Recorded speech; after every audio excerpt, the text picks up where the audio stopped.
Picture this. You're watching your favorite sitcom, laughing through every episode, when suddenly, something shifts. The chemistry feels off, drama explodes behind the scenes, and before you know it, your beloved show is canceled or limping along without its biggest star.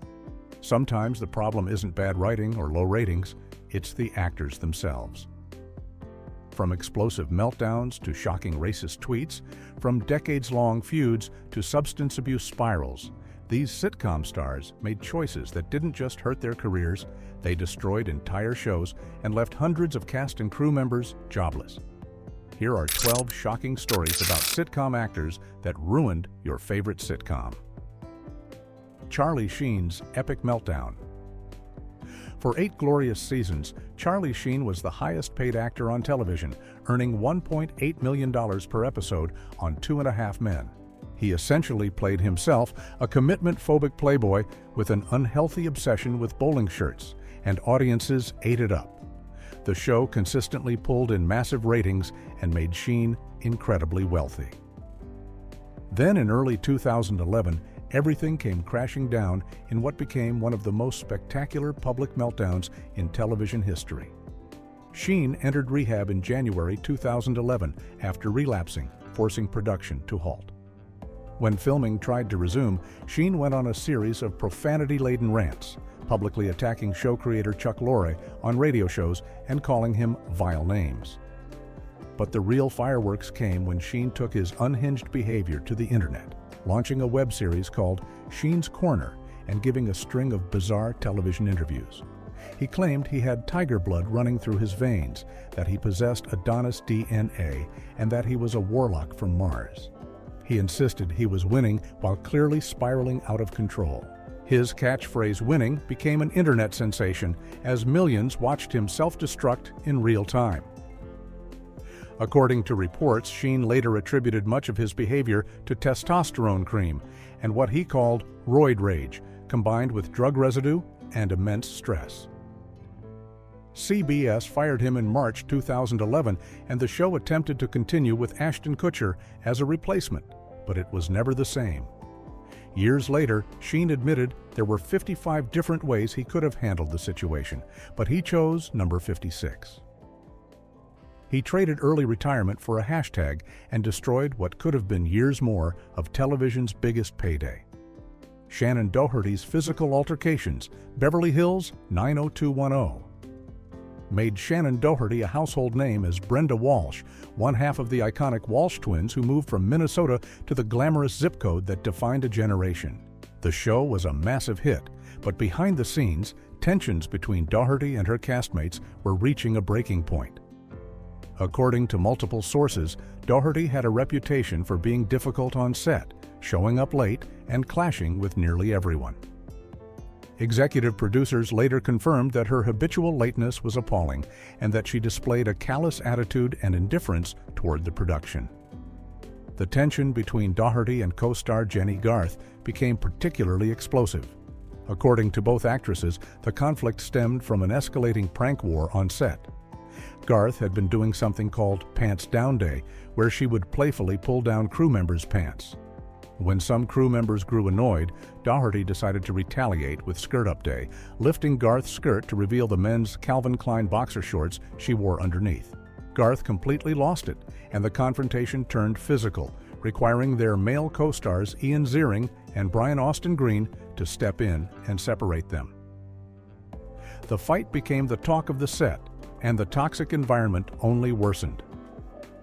By 1994, after 4 seasons of mounting problems, co-star Tori Spelling went to her father, producer Aaron Spelling, and asked him to have Doherty removed from the show. He listened, and Brenda Walsh simply vanished from the series with no explanation or goodbye. Doherty later admitted to making mistakes, blaming her behavior on the pressures of fame, her youth, and problems in her personal life. Interestingly, Doherty would face similar issues on her next show, Charmed, where she reportedly feuded with Alyssa Milano and was written off after 3 seasons. Chevy Chase's racist language. Chevy Chase was already a comedy legend when he joined Community in 2009, bringing decades of Saturday Night Live fame and movie stardom to the NBC sitcom. He played Pierce Hawthorne, the wealthy, older, and often bigoted member of the study group. But the role of an out-of-touch racist character apparently hit a little too close to home. According to cast and crew, Chase was notoriously difficult to work with from the start. He frequently complained that the show wasn't funny enough for him and that he felt constrained by the ensemble format.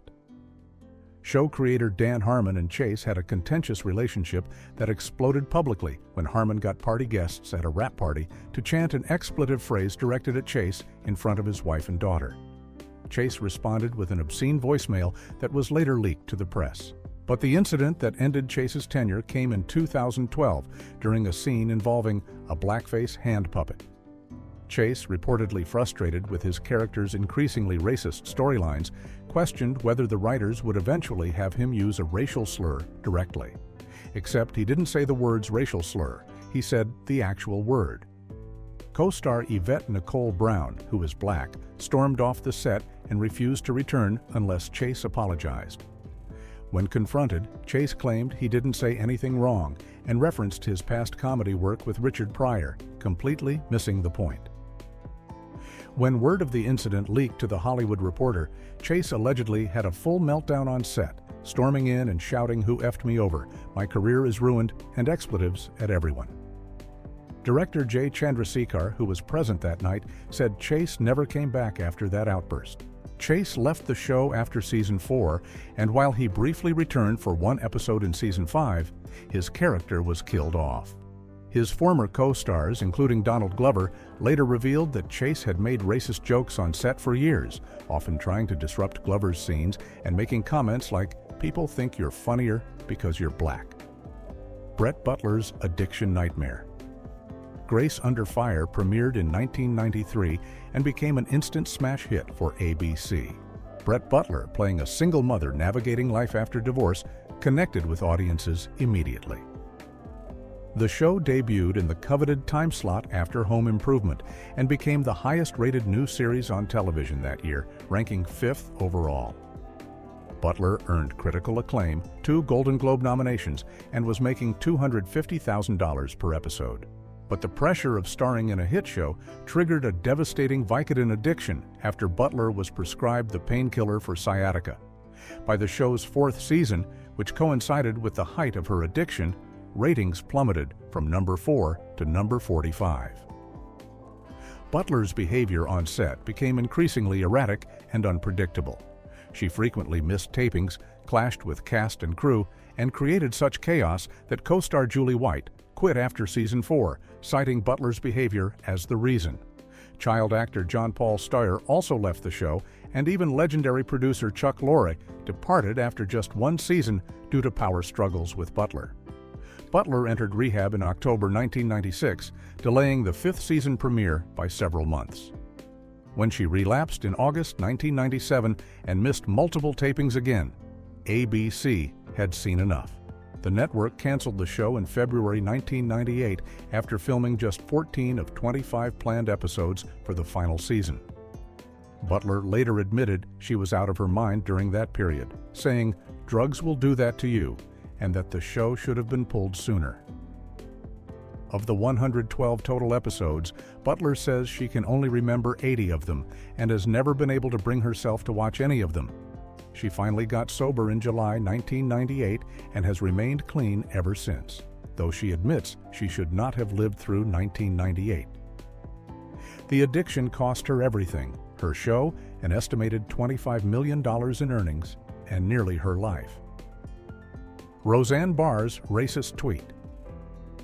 The Roseanne revival was the television event of 2018.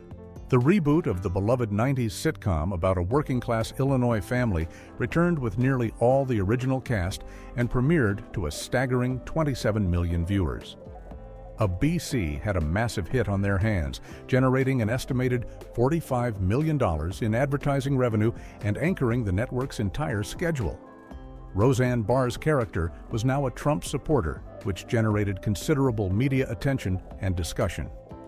Then, on May 29, 2018, after just 9 episodes of the revival, Roseanne Barr destroyed it all with a single tweet. In the early morning hours, Barr posted a racist comment about Valerie Jarrett, a former senior advisor to President Barack Obama, who is black. Barr wrote that Jarrett was the product of the Muslim Brotherhood and Planet of the Apes. The tweet sparked immediate outrage across social media and within the entertainment industry. Wanda Sykes, a consulting producer on the show, quit immediately. Co-star Sarah Gilbert, who had been instrumental in getting the revival made, tweeted that Barr's comments were abhorrent and did not reflect the beliefs of the cast and crew.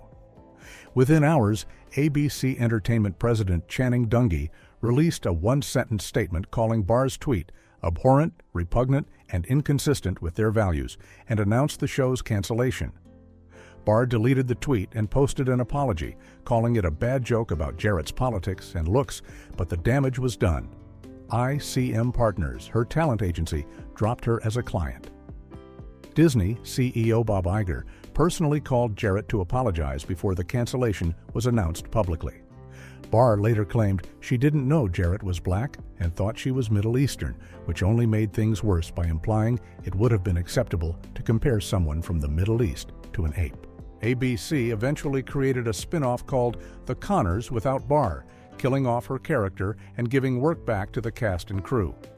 Barr later said in interviews that she lost everything and deeply regretted the tweet, though she struggled to take full responsibility for her actions. Janet Hubert's contract battle. For 3 seasons, Janet Hubert brought elegance, warmth, and a no-nonsense attitude to the Fresh Prince of Bel-Air as Aunt Vivian Banks. Then suddenly, when Season 4 premiered in September 1993, viewers were stunned to see a completely different actress, Daphne Maxwell Reid, playing the role with no explanation. The recasting became one of the most notorious moments in sitcom history, and the feud between Hubert and Will Smith that followed lasted nearly 3 decades. Shortly after Hubert's departure, Smith gave an interview to an Atlanta radio station where he publicly attacked her, claiming she wanted the show to be the Aunt Viv of Bel-Air show, and that she had basically gone from making $250,000 a year to nothing. Smith painted Hubert as difficult and egotistical, and the narrative stuck. For years, the story was that Hubert had been fired for being impossible to work with. But during the 2020 Fresh Prince reunion special on HBO Max, Hubert finally revealed the truth. She wasn't fired. She turned down the contract offer for Season 4. According to Hubert, the network offered her only 10 weeks of work with a stipulation that she couldn't work anywhere else, essentially benching her for most of the year. Her agent advised her to reject the deal, believing the network would come back with a better offer. They didn't. What made the situation even worse was that during Season 3, Hubert was pregnant and in an abusive relationship, facts that no one on set knew about.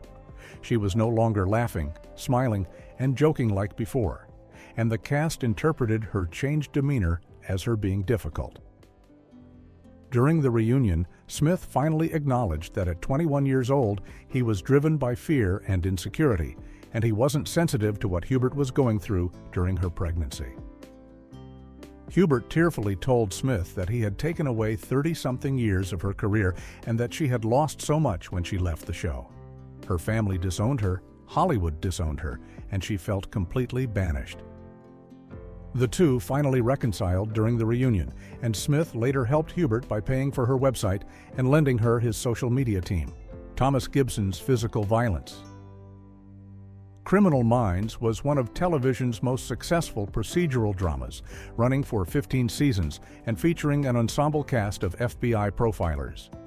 Thomas Gibson starred as Aaron Hotchner, the unit chief and father figure of the team, for 11 seasons. Gibson's character was central to the show's success, a steady, authoritative presence who guided the team through horrific cases. Then, in August 2016, during production of Season 12, Gibson allegedly kicked writer and producer Virgil Williams during an argument on set. The altercation reportedly stemmed from a disagreement about a scene, and Gibson's violent outburst crossed a line that CBS and the show's producers couldn't ignore. The network immediately suspended Gibson, and shortly after, he was fired from the show. CBS released a statement saying Gibson had been dismissed from the series, effective immediately.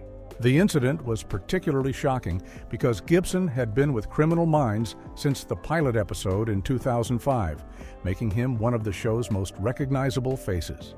The show's writers quickly wrote his character out, explaining Hotchner's absence by having him enter witness protection.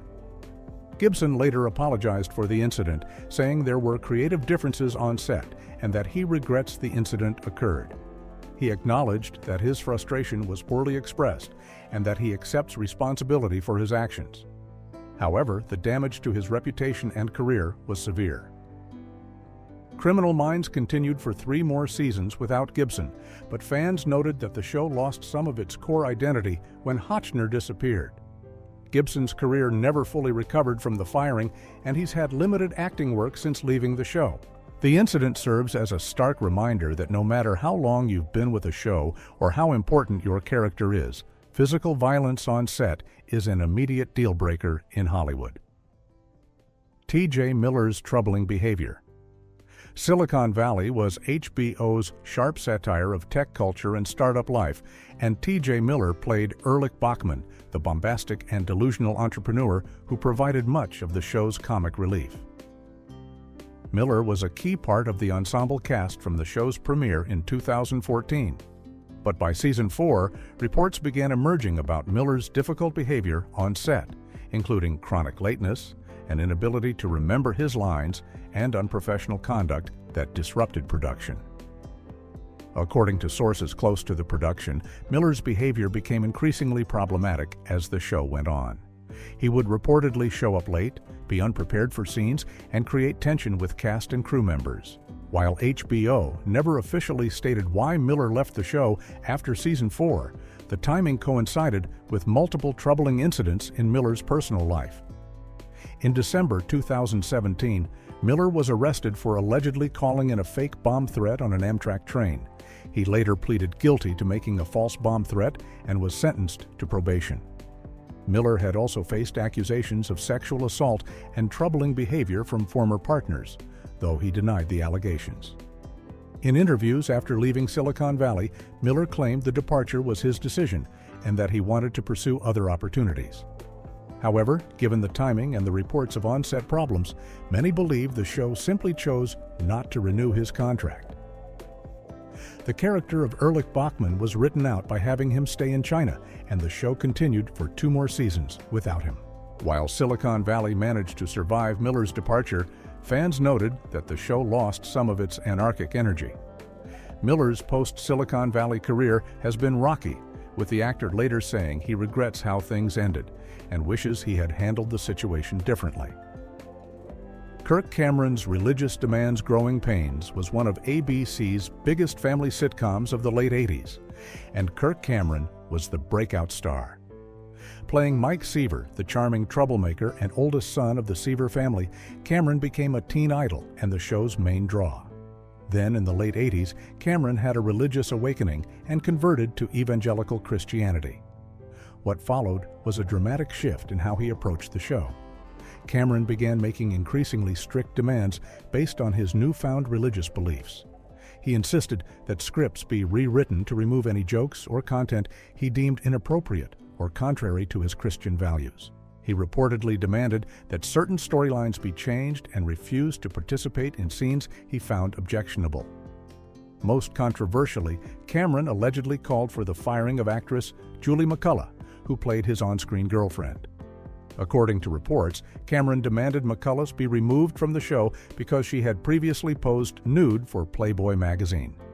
McCullough was fired mid-season and replaced by actress Chelsea Noble, who would later become Cameron's real-life wife. The situation created enormous tension on set. Cameron's co-stars became frustrated with his demands and the way he was dictating content. According to multiple sources, Cameron's behavior greatly strained his relationships with the rest of the cast and made production increasingly difficult. The show had been a hit, but by the time it ended in 1992, after 7 seasons, the behind-the-scenes drama had taken its toll. Cast members have since spoken about how Cameron's behavior complicated production and created an uncomfortable working environment. While Cameron has defended his actions as standing up for his beliefs, his co-stars felt that his demands went too far and negatively impacted the show. The situation remains one of the more controversial examples of an actor's personal beliefs affecting an entire production and alienating the people they work with.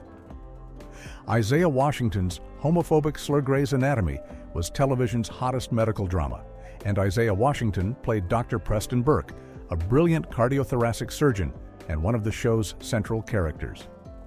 Then in October 2006, during a heated argument on set with co-star Patrick Dempsey, Washington allegedly used a homophobic slur in reference to co-star T.R. Knight, who played Dr. George O'Malley.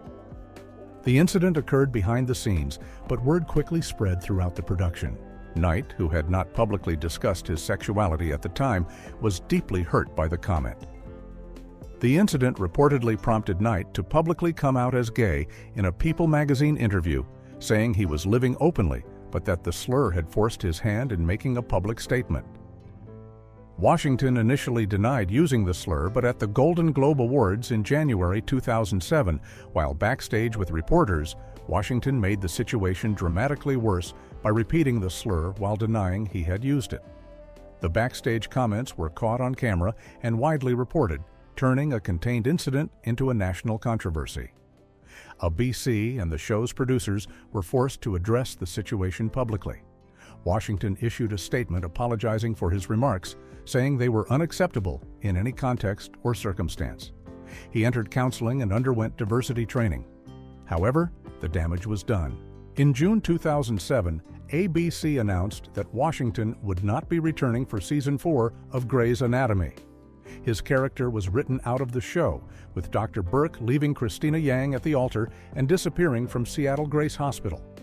The firing sent shockwaves through the industry and set a precedent for how networks would handle discriminatory behavior by actors. Washington later spoke about the incident in interviews, expressing regret and saying he had learned from the experience. However, his career never fully recovered from the scandal, and he struggled to find work at the same level for years afterward. Clayne Crawford's anger issues. Lethal Weapon seemed like the perfect translation of the beloved film franchise to television. Clayne Crawford and Damon Wayans starred as the mismatched cop duo Martin Riggs and Roger Murtaugh, bringing the explosive action and buddy cop chemistry to Fox. The show was a hit, and Crawford's portrayal of the troubled, suicidal Riggs earned praise. But behind the scenes, Crawford's behavior was creating serious problems. According to multiple reports from cast and crew, Crawford had repeated angry outbursts on set. The tipping point came during Season 2, when Crawford reportedly had two major incidents. In one, he allegedly became belligerent and aggressive toward crew members during filming of an episode he was directing. In another incident, he was accused of hitting an actor in the head during a scene, though this was reported to be accidental. Co-star Damon Wayans spoke publicly about the hostile work environment, saying Crawford had a history of emotional abuse and that the situation had become intolerable. Wayans even posted a video showing an injury he sustained on set, claiming it resulted from Crawford's reckless behavior during a scene. Crawford initially apologized on social media, acknowledging that his behavior had been unacceptable and that he had been reprimanded twice during Season 2. However, by the time Season 2 wrapped, Fox had made the decision to fire Crawford from the show. For Season 3, the show attempted to continue by bringing in Seann William Scott as a new character to replace Riggs. Crawford's character was killed off in the Season 3 premiere. The recasting didn't work, and Lethal Weapon was canceled after Season 3. Crawford later spoke about the firing, saying he regretted how things ended and that he had let his personal life affect his professional behavior. However, the damage to his reputation was severe, and his career has struggled since leaving the show. Charlie Sheen's HIV diagnosis. Impact.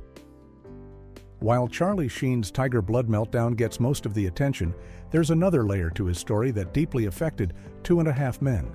In November 2015, Sheen publicly revealed that he had been diagnosed with HIV approximately 4 years earlier, meaning he was diagnosed around 2011, right around the time of his meltdown.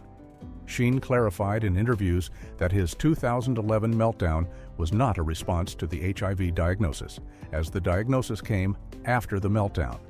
However, the revelation added a tragic dimension to his erratic behavior during that time. According to Sheen, he had paid millions of dollars to various people to keep his diagnosis private, and the stress of maintaining that secret while dealing with his addiction and mental health issues likely contributed to his spiral. When Sheen received his diagnosis, he said he immediately wanted to end his life, but his mother was present, and he couldn't do that in front of her or let her find such a scene. But then something else came over him when doctors gave him medication and told him he was going to live. Sheen became an advocate for HIV awareness, saying he felt like he was carrying the torch for people suffering from the same condition. He noted that if he had been diagnosed with brain cancer or another disease, people wouldn't treat him the same way. The HIV diagnosis also shed new light on Sheen's behavior during his final seasons on 2.5 Men. In retrospect, images from the show's later seasons show Sheen looking increasingly gaunt and unwell. While the show tried to continue with Ashton Kutcher after Sheen's firing, it never recaptured its former glory. The combination of Sheen's addiction, mental health struggles, and undisclosed HIV diagnosis created a perfect storm that destroyed television's highest-rated sitcom.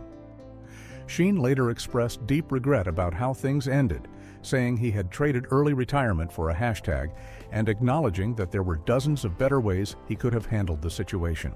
These stories reveal a sobering truth about television production. No matter how talented an actor is or how successful a show becomes, bad behavior has consequences. Charlie Sheen lost $18 million per season and became a cautionary tale about hubris. Shannen Doherty was branded as difficult and struggled to rebuild her career. Brett Butler lost everything and faced homelessness. Roseanne Barr destroyed a $45 million hit with one tweet. The pattern is clear. Substance abuse, racism, violence, and ego-driven behavior don't just hurt the actors themselves. They destroy the livelihoods of hundreds of cast and crew members who depend on these shows for their income. Writers, directors, camera operators, makeup artists, and supporting actors all lose their jobs when a star's behavior forces a show's cancellation. Many of these actors have since expressed regret. Some, like Will Smith and Janet Hubert, have reconciled. Others, like Chevy Chase, continue to struggle with accountability. But the damage to their shows remains permanent. These cautionary tales serve as reminders that talent alone isn't enough in Hollywood. Professionalism, respect for coworkers, and the ability to handle success with grace are just as important as delivering a great performance. When actors forget that lesson, everyone pays the price.